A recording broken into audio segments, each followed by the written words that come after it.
Lors de ma première vidéo, je vous ai montré les fonctions de DigiScreen et je vous ai aussi dit qu'il était possible de l'utiliser lors de ces routines du matin et que je vous en donnerai un exemple. Donc, je vais retourner dans DigiScreen et je vais aller importer ma routine du matin. Donc, je vais aller dans Importer, ici, Importer un écran qui se retrouve sur mon bureau. Donc, j'ouvre ma routine du matin. La voici ici. Donc, ma routine du matin, j'ai écrit premièrement un texte. Donc, à l'aide de la boîte ici, texte, j'ai écrit le texte comme vous voyez ici en lui mettant une couleur de mon choix. Et ensuite, j'ai cliqué sur Valider. C'est important de cliquer sur Valider si on veut pouvoir ensuite exporter son écran et que ça s'enregistre. Donc, j'ai écrit le texte aux élèves. Et aussi, je peux utiliser la synthèse vocale pour les élèves qui ont la difficulté à lire. Donc, j'ai cliqué sur synthèse vocale. J'ai tout simplement copié le texte qui est ici et collé. J'ai ensuite choisi le langage qui m'intéressait, donc français, Canada, et j'ai cliqué sur valider. Ce que ça m'a donné, c'est ça ici. Et là, je peux faire jouer à mes élèves. En cliquant dessus, je peux cliquer. Alors, on entend la routine. Là, j'ai cliqué sur le X, donc ça va être parti pour la prochaine fois. J'aurais pas dû cliquer sur le X. Donc, je vais le refaire pour vous le montrer. Donc, une fois que je suis déçue comme ça, je fais CTRL-C pour copier. Je fais CTRL-V pour coller. Et je vais choisir ma voix de cette façon-ci. Donc, je peux choisir Nathalie, ça n'a pas d'importance, Claude, et je vais pouvoir revoir ici ma voix qui va être enregistrée pour la prochaine fois. Donc, elle ne sera pas effacée quand je vais exporter mon écran pour réenregistrer. J'ai aussi utilisé nuage de mots. Donc, j'ai écrit des mots ici qui se retrouvent à être les mots de vocabulaire de la semaine. Et ensuite, j'ai cliqué sur Valider. Et les mots de vocabulaire de la semaine se trouvent ici pour que les élèves puissent les écrire dans leur cahier ligné, comme c'est mentionné. J'ai aussi utilisé remise en ordre, ici, REO, remise en ordre.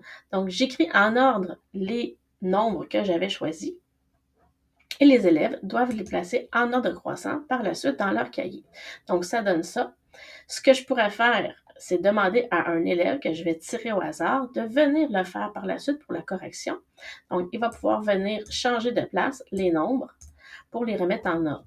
Donc, j'ai utilisé le tirage qui est en bas, comme ça. J'écris le nom de mes élèves un à la fois avec une virgule.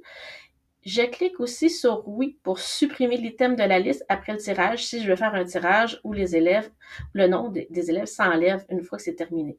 Donc, quand je clique sur valider, j'ai ça ici qui apparaît pour faire un tirage. Donc, je peux faire tirer comme ça. Et Sébastien saura qu'à la fin, ou je peux le nommer aussi à la fin quand toute la routine est terminée, qu'il devra venir remettre en ordre les nombres et aller ensuite cliquer sur vérifier. Donc, si je le remets en ordre comme ça, donc j'essaie de remettre tout en ordre, comme ça ici, et cliquer sur vérifier. Alors, il va y avoir des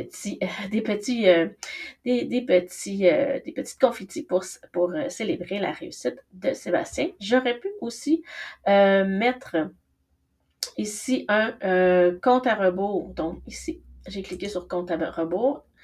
Et une fois que j'ai choisi le nombre de minutes, j'avais cliqué sur valider. Donc, dans la routine du matin, j'ai mon message aux élèves, je l'ai de façon en synthèse vocale, j'ai mes mots de vocabulaire en nuage, j'ai aussi des nombres à remettre en ordre, donc REO, j'ai mon compte à rebours que j'ai choisi ici, et j'ai le tirage pour mes élèves. Donc, voici la petite routine du matin. Et une fois que c'est terminé et qu'elle nous plaît, donc, on fait Option, exporter cet écran, et là, on lui met un titre de notre choix et on clique sur enregistrer. Et pour retrouver, une fois que c'est cliqué comme ça, on quitte. Donc, une fois que tout était enregistré comme il faut, ça se peut qu'il nous demande quand même, mais si on sait qu'on a cliqué sur valider, tout devrait revenir en ordre par la suite. Donc, une fois que je veux revenir sur l'écran que j'avais déjà fait avec mes élèves, sur le fond interactif, je vais dans Options, Importer, Et je crois que mon dernier, c'était celui-là ici. Donc, je revois mon écran de départ avec mes mots qui étaient mélangés, mes nombres qui étaient mélangés. Donc, c'était la routine du matin qu'on peut faire. Il existe plein d'autres choses qu'on peut mettre dans son fond d'écran interactif, mais c'était un exemple que je voulais vous partager.